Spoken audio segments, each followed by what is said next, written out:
We are about 1 minute from air. The live stream has started.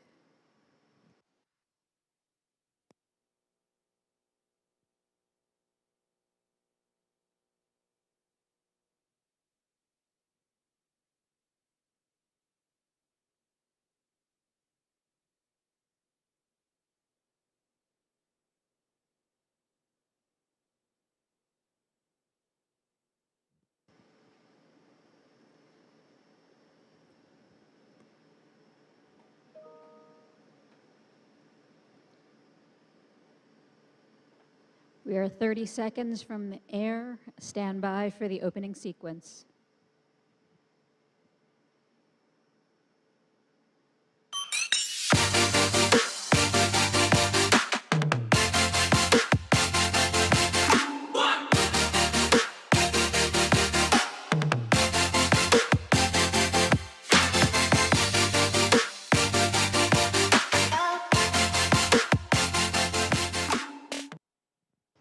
You're on. Good afternoon. Welcome to the Durham Planning Commission. The members of the Durham Planning Commission have been appointed by the City Council and the County Board of Commissioners as an advisory board to the elected officials. Due to unforeseen circumstances, we do not have a quorum of Planning Commission members this evening. Because of this, we cannot hold any public hearings or take action on any items that require a vote of the Planning Commission. I want to apologize to the applicants and to the community members who showed up tonight in anticipation of those public hearings. Because we're not able to hold any of our public hearings tonight, we will be scheduling a meeting as soon as possible to hear the items originally scheduled for our meeting tonight. This meeting will most likely be later this month. Relatedly, as of this meeting, the governor has announced that the emergency orders related to the pandemic are to be lifted on August 15th. Unless that changes, Planning Commission meetings will return to in-person meetings after August 15th. The Planning Commission cannot meet virtually under state regulations. However, we will still provide an opportunity for participants to speak at Planning Commission meetings virtually. To be clear, after August 15th, Planning Commission members and planning staff must meet in person for all Planning Commission meetings. Residents are encouraged to participate in the format that works best for them, either in person or via the virtual option. At this time, we will take roll call for the record. Good evening, Chair Amendolia. Here. Vice Chair Cameron. As far as we know, Vice Chair Cameron will not be here. Commissioner Baker. Here. Commissioner Cutright. As far as we know, Commissioner Cutright will be absent as well. Commissioner Durkin, the same. Commissioner Durkin will be absent. Commissioner Harrod. I don't see Commissioner Harrod on the call yet. So, Commissioner McIver. Here. Commissioner Morgan. Here. Commissioner Cease is supposed to be absent as well. Commissioner Carmen Williams. I do not see Commissioner Williams on the call. Commissioner Zuri Williams. Here. So at this time, Chair Amendolia, we have 5 commissioners present, which does not equal a quorum. Thank you, Grace. First, I guess next, I do want to encourage folks, if you are interested in serving on this commission, we currently have 3 vacancies, 1 through the city and 2 through the county. And so I would encourage anyone interested in serving the city and county of Durham to consider applying for those positions. That also helps alleviate attendance concerns because we have more members overall, which means when people can't show up, we have a little larger of a buffer. So we do also have an informational item planned that was originally planned for tonight's meeting, and we will still hear that item since it does not require official action of the Planning Commission. Before we get to that item, I first want to confirm that at least the Planning Commissioners that are currently on the call will be able to attend a meeting later this month so that we can address the items that were originally slated for our agenda tonight. Does anybody foresee significant issues with holding a meeting later this month? Also with the understanding that it will be in person in the city council chambers. Did you say a day? We do not have a day set yet. It most likely will not be within the next 2 weeks. So we would be looking towards the end of August. It is also likely that if end of August could not work, we would need to have 2 meetings in September. Grace, would you like to add anything? Sure. I just wanted to add that I am inquiring about dates that the council chambers will be open. The soonest, in looking at the calendar just for staff and other meetings that I know of for August, would be the very last week in August. Somewhere around the 30th would be the earliest that we could probably meet and have a special meeting. And Commissioner Harrod has joined the call, so I'm working present. But it could be that we end up having 2 meetings in September. So I wanted to just throw that out there. We'll come up with some dates for the room and the communications staff is available and send you all a doodle poll. Okay.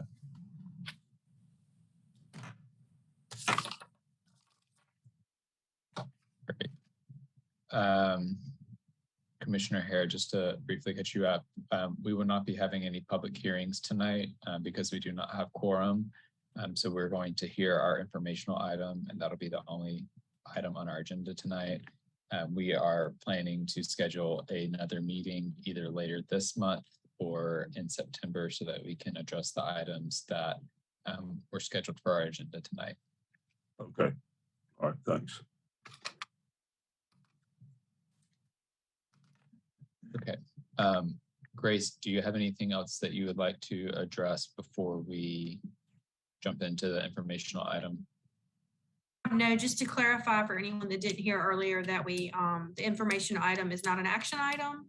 It is just an information item that the commission will be listening and hearing, and we will be live streaming for the benefit of others and on our television station that might be interested in this item. So just wanted to make sure that was clear. Thank you, Grace. And I see Peggy Allen has raised their hand.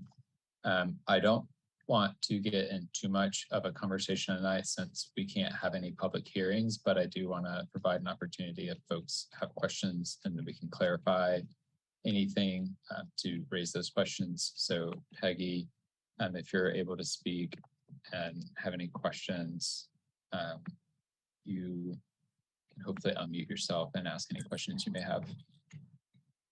Hi, so you're saying you're not having the meeting that you have sent the flyer out for tonight? Yes, Peggy, that is correct. We are, for any of the items that require public hearings, which are all of the rezonings, we will not be hearing those cases tonight and we will be rescheduling those for another time. So will we get another flyer sent out, or how will we know?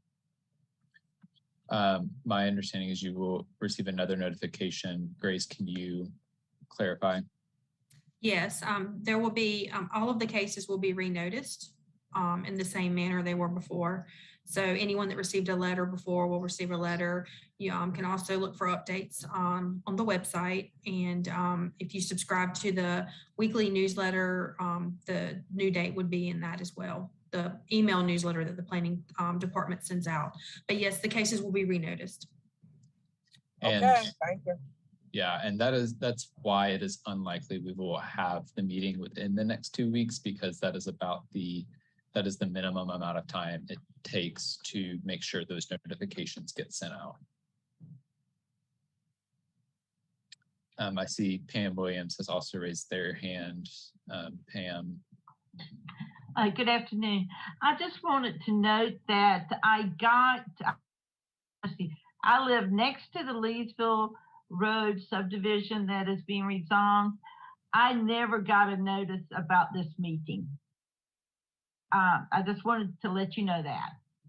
And okay. I don't know if other people in my community got a notice either, but I know I did not. Thank you. Thank you. Grace, do you want to comment on that? Yes, please. Ms. Williams, someone from the staff we have your contact information now because you registered for the meeting. So someone from the staff will be in touch to verify your property location and look into that. Thank you for letting us know. Thank you. Okay. Seeing no other questions and no other comments from staff, we're going to go ahead and jump into our informational item, which is a presentation on the Durham County Transit Plan. We have Aaron Kane here, who is ready to give that presentation. And Aaron, I will turn it over to you. Okay, thank you very much. Welcome. Thank you for having me, everybody. If you were on the Planning Commission about a year ago, you may recall that I was before you then to give you an update on where we were with the Durham County Transit Plan. My name is Aaron Kane. I am the planning manager for the Durham Chapel Hill Carrboro Metropolitan Planning Organization, or DCHC-MPO for short. Am I able, Grace, do you want me to share my screen or will you run the slides? Aaron, you can share, or someone else in the background can. Okay, I'm a co-host, so I'm a co-host. If you don't mind, yeah, that would be great. Thank you so much. No problem. You'll give me a moment then, everybody. I will share my screen. There we go. So let me go to view. There we go. Okay. So I'm going to try to make, I know you've, I know this is an awkward meeting. We don't have a full, you don't, oh, okay, I did not do that. We don't have a full quorum, but I would like to go ahead and give this presentation because we are currently in our public outreach phase. I'm gonna go to that. I don't know why it's advancing without me telling it to, so let me try from this mode. On the Durham County Transit Plan. So just to give you all a bit of background on the transit plan, we have a current transit plan that was adopted in 2017. However, with the discontinuation of Durham Orange Light Rail, we saw the need to redo our transit plan and make it current with our new needs and our new priorities. So per an interlocal agreement among the adopting agencies you see on the left, the Durham Chapel Carrboro MPO, Durham County, and Go Triangle, these are the three agencies that are leading the effort and are responsible for adopting the plan once it is completed. We also have been doing this in partnership with our partnering agencies that you see on the right, the City of Durham and the Go Durham Transit System.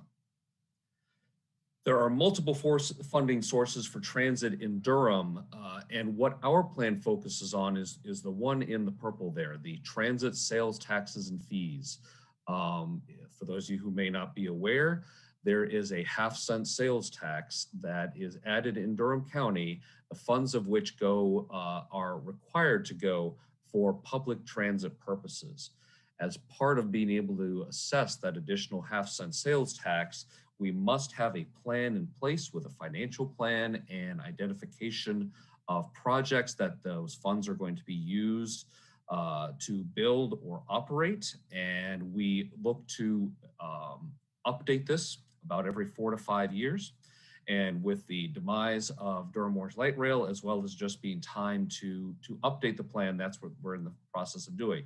But as you can see, there are other transportation and transit funding sources. We have federal and state sources, the City of Durham and Go Triangle sources, but we're focusing primarily on that half-cent sales tax and other fees that go directly to funding transit. We've had that, we've been collecting those revenues now for about 9 years, and we have several things that have been done so far. On the right, you can see the routes that we have improved. We've either moved from 30-minute service to 15-minute service on 46 miles of Go Durham and Go Triangle bus services, as well as 101 miles of moving things from 30 every 60 minutes to every 30 minutes, again, on Go Durham and Go Triangle routes. One of the things we've heard repeatedly is that we need to get bus stops improved throughout Durham County, and we've been working on that. We've improved 90 bus stops so far. We have 28 that are currently under construction, another 114 in design. Our goal moving forward is to upgrade about 75 stops every year until we've done that with all of the stops in Durham. In addition to that, we're using these funds to improve our fleet and moving to new electric vehicles that will hopefully arrive sometime next year. These will be zero emissions vehicles in order to further our goals on environmental sustainability. So where we are now is we have a recommended transit plan. We don't have the full draft of the plan, but we have the essentials, the themes, and the pieces and projects that we're recommending move forward. And that is what we have out now for public comment. The 4 themes you can see here: improving the current system, trying to move a number of projects that we've wanted to do for a while up and provide the funding to do them sooner. Connecting the region, not just within Durham, but also to Orange and Wake counties with quick and reliable service, and a better experience at our stops and stations. This means not just our stops along the routes, but also improvements to the construction of new transit centers, as well as improvements to Durham Station. So I'm going to go through each of these themes, each of the pieces of these themes, and talk about the amount of funding over the next 20 years that we'll be looking to provide, as well as some of the details as to what would be involved in this particular theme. So for example, first one here, enhance and extend bus service. This would mean as often as possible, trying to run buses every 15 minutes rather than every 30. This would be done going forward on the routes 400 and 405, the 4 and the 9, the 9A and the 9B, and the 700, as well as the DRX. So these are a number of routes that we're looking to have run every 15 minutes or every 30 minutes if they're currently running every 60. We'd also be extending weekday and weekend service to midnight. Commuter rail is, at this time, a major component of our recommended plan. This would be a potential train service serving from West Durham through downtown, East Durham, and then onwards to Wake County, RTP, Cary, Raleigh, and Garner. There is going to be a new phase of the commuter rail study coming out for public comment by the end of the month. So once we have that information and it's been able to be discussed and reviewed, we will be looking at our recommendations in the plan and seeing if we need to make any adjustments. I also want to be clear and transparent that the funding that is set aside in the recommended plan does not fully fund the commuter rail. We will need to look for outside funding sources to make this very important project happen. As I mentioned before, improving bus stops and creating new transit centers is a major part of the recommended plan. So like I said before, we'll be looking to improve every stop throughout the county, throughout the Go Durham and Go Triangle systems within Durham. There are also several other improvements. We're looking at a new transit center at the Village. We're looking at a new transit center in North Durham, as well as a relocation of the Regional Transit Center in RTP. We also have what are called bus transit corridors for four roads in Durham. That would be Holloway Street, Fayetteville Street, Chapel Hill Road, and then another one in North Durham. We're looking at potential options of maybe Roxborough Road, maybe Dearborn Drive. That is still to be decided, but those are some of the major improvements in terms of the user experience, the rider experience. And what a bus transit corridor is the putting down of sidewalks all the way along the corridor, improved sidewalks, improved shelters, places, doing something to the roads so that it's easier for the buses to go by and improve their speed and reliability. More routes going more places was another theme. This would be 9% of our budget. And this is looking at new services that our growing city needs. So we're looking at extending the Chapel Hill Route D to be able to connect Patterson Place and that Southwest Durham area better with Chapel Hill, as we have a lot of people who commute from that area to UNC and other businesses in Chapel Hill for work. The Go Durham Connect is a new service that this plan will be continuing. It's a microtransit service in East Durham and Northern Durham, being able to serve areas that are lower density or harder to get to that don't do well with fixed route service. And so we can provide a transit service for those who need it in those areas. If the microtransit doesn't work, we also have van pool options that are getting going to allow people to be able to get from the city out to more outlying businesses and make sure they have access to those jobs. We also have 2 new crosstown routes that we're recommending. One would go through North Durham, starting at Glenview Station, work its way through North Durham, and then directly down Hillendale Road to Duke and the VA Hospital, allowing people to move from Northeast Durham and North Durham directly to Duke without having to transfer at Durham Station, as well as a new crosstown service from East Durham and the Village to NCCU. Again, that would then be able to make that trip without having to transfer downtown. We need some money set aside to administer this. That is provided for and allowed for within the Durham County Transit Plan and within the state law that allows us to do these things. So in addition to the regular administration, one thing we've heard is make sure that we have equitable contracting and transit-oriented development efforts. We want as best as possible to make sure that all of these improvements are being shared equitably throughout the community, not just in terms of the service, but in terms of the contracting and the work that's going to need to be done on these. We want to make sure everybody in the community has an opportunity to access that. Operations and maintenance, this is a regular thing that we need to continue doing. You can't stop doing your maintenance. So we do provide ongoing maintenance funds for bus purchases and replacements, as well as potential new maintenance facilities for our bus service and our paratransit service. As they grow, they're going to need new and improved maintenance facilities, as well as the additional purchase of electric buses to continue the conversion from diesel to electric. And then faster, more reliable bus service. This is where we are looking at potential options to run bus rapid transit. We don't have a particular corridor identified at this time. We don't have the funding to really build that corridor at this time.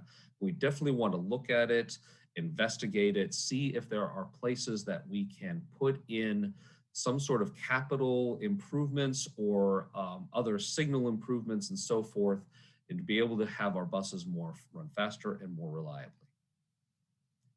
And finally, paratransit improvements.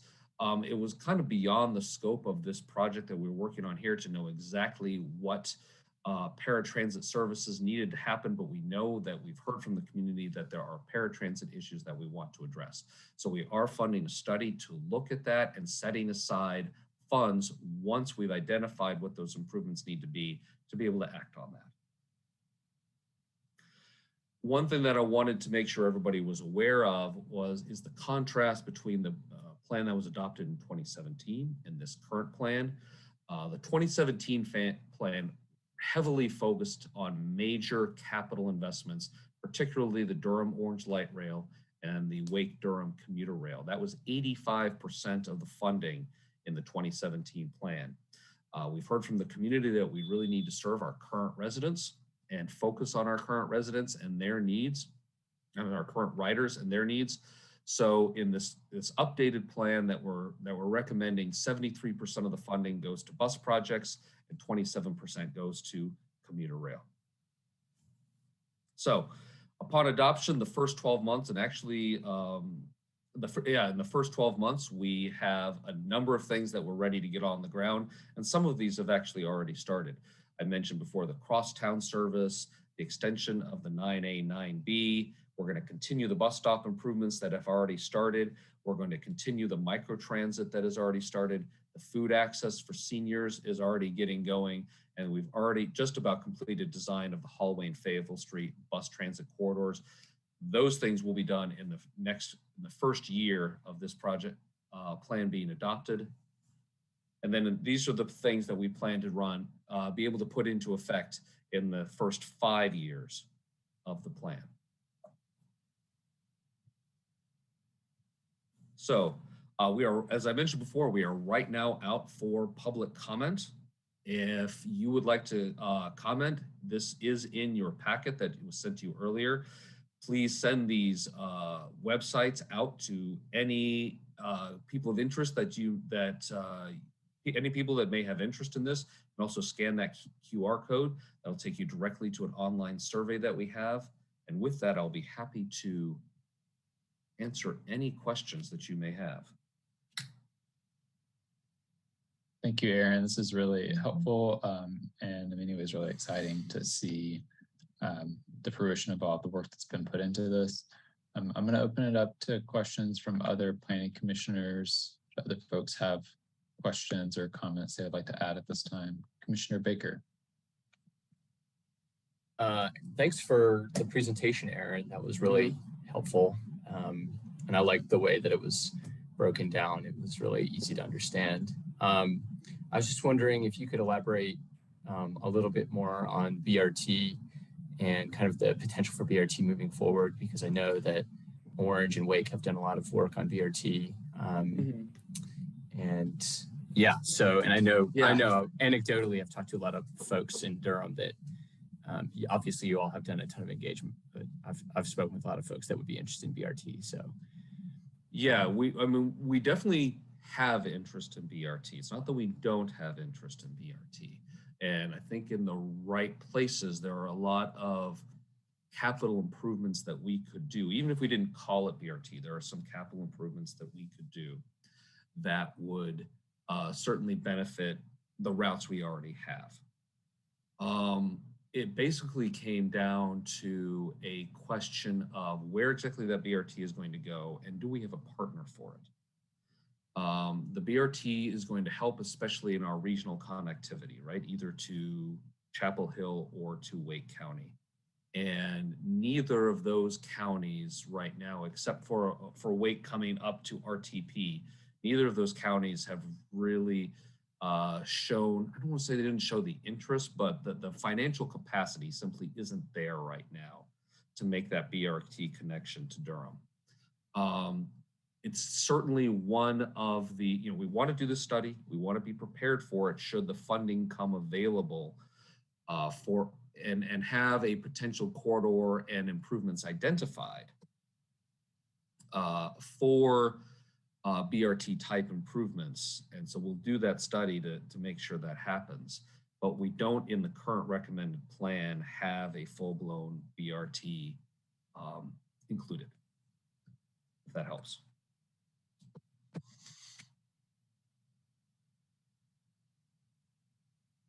Commissioner McIver. Thank you, Chair, and thank you, Aaron, for the presentation. I love hearing about the transportation plan and the improvements we're trying to make going forward. My question was pertaining to the electric fleet. I think you said that you guys are planning to have 6 added by the end of next year or something of that nature. But my question was just, are you guys planning to eventually replace the entire fleet with electric? And what would that be? What date would that be if that was even part of the plan?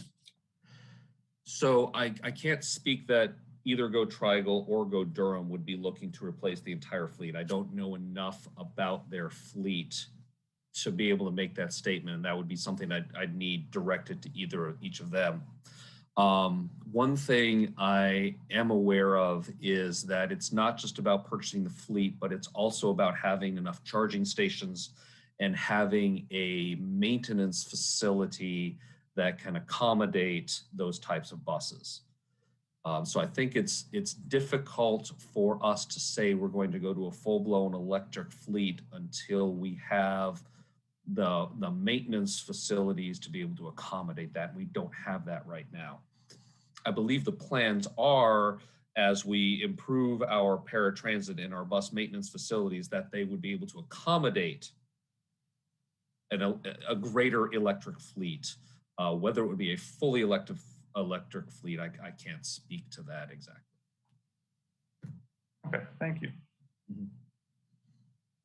I can say that we are looking to buy electric buses as much as we can and have our fleet electrified as much as we can. Thank you. Commissioner Morgan. Thank you, Chair. I guess I'll ask one of the questions that's interest by the public, especially the folks that are online, the Southeast Durham area. There seems to be a missing area of transit in this particular area, and I know that's of particular interest, especially with a lot of the growth that's being kind of green lighted to move forward with, almost up to 7,000 homes. Was wondering whether, any particular plans. I know you're talking about carpools and van pools and things like that, but it would seem like as this starts to grow, you're going to have a need in this area. We certainly recognize that that area is growing and that it's going to have a need. That being said, what we heard primarily through our outreach efforts was making sure we focused on transit dependent communities and communities that have current riders, and we have current service that is currently inadequate. Look at focusing on improving the routes that already have large needs. We have routes that are overcrowding, or at least they were before COVID.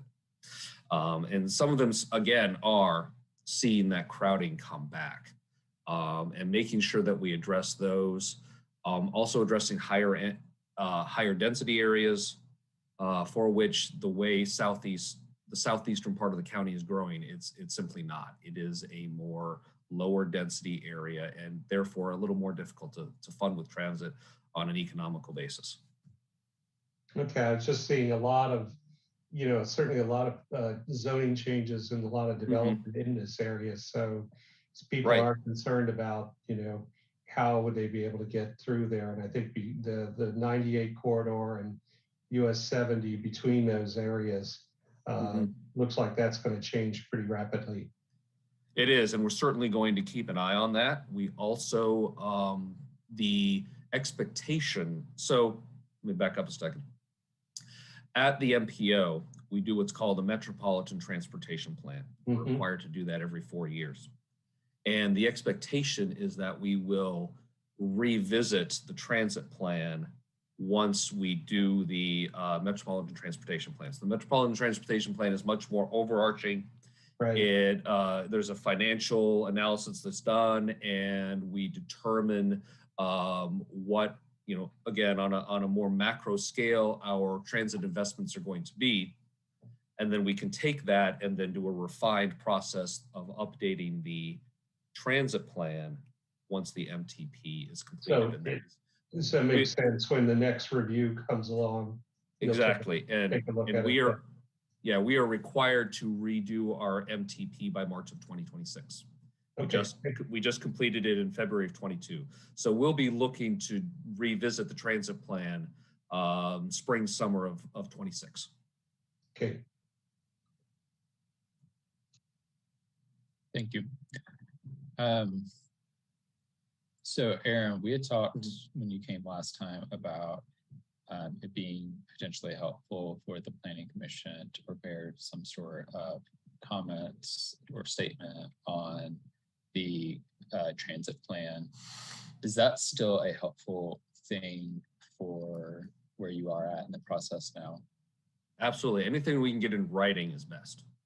Okay. So if the Planning Commission would like to draft something and send it to us, that'd be fantastic. Okay. So I think it would be fruitful for us to still do that. And I think the way I would anticipate approaching this is I can draft language and we have it as an item on one of our upcoming agendas to discuss and hopefully just approve, but if not approve, at least discuss, make edits, come back and approve. Does anybody have other ideas or object to that approach?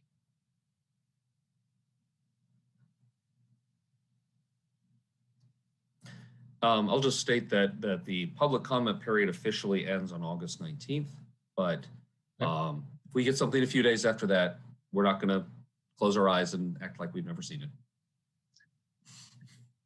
Okay, that is fair. So we most likely will not have another meeting by then. That's what I figured. Yeah. So whatever your next meeting is, if you could get that to us, totally understand and appreciate it.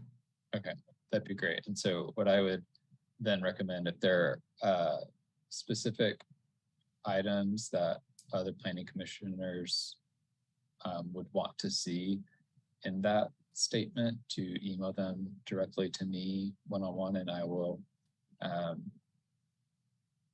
include them as it makes sense. I'm not going to use discretion in that because I don't want to have like things that are conflicting in a statement or something like that. But if you have items you would like included in that, just email them directly to me. Does anybody else have any questions or comments for Aaron before we wrap? Commissioner Harrod? Yeah, Aaron, thank you very much for that presentation. It's nice to know that these things are going on. I have a question.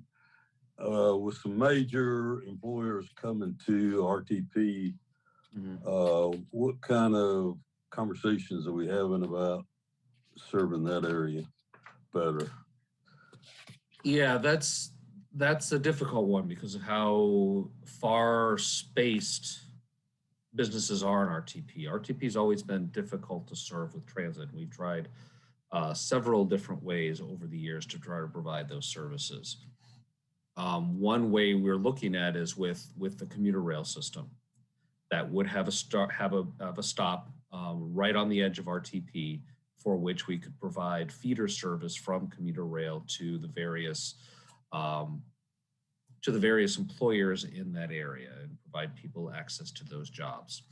If commuter rail does not move forward, then we'll have to get a little more creative as to how we might serve those, and we'd work with Go Triangle to get some ideas as to how we can serve that, since it is a multi-jurisdictional area. We've got, of course, Durham County, Wake County, and then you've got it surrounded by Morrisville and the city of Durham.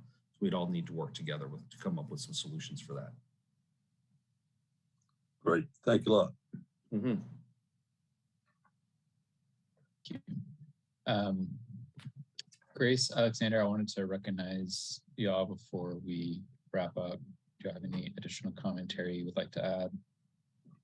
Yes, thank you, Chair Amendolia. We just wanted to provide some clarifying information to the community since this situation is maybe a little bit confusing as attendees. The case that Pam Williams referenced was 5202 Leesville. Unfortunately, that was part of the June Planning Commission, and it was a continued item to this evening. So Pam was noticed in June, but would not have been noticed today. That is one of the caveats or problems sometimes with continuing a case. But we just want to let Pam and everybody else know that we will again be re-noticing on our website with signs and with letters for the next meeting because these will not be continued cases. Thank you, Alexander. Great. Aaron, thank you again for coming out tonight and for your presentation. It's really helpful. And like Commissioner Baker said, it was really clear. The graphics are making it easy to understand what's going on. So I appreciate that for myself and also for the lay people who will be digesting this information. Thank you. I appreciate y'all having me. I appreciate the opportunity. Thank you. We have no other items that we may take action on tonight. So without objection, I will be adjourning this meeting at 6:08 p.m. Thanks, everyone. Have a good night. Thank you.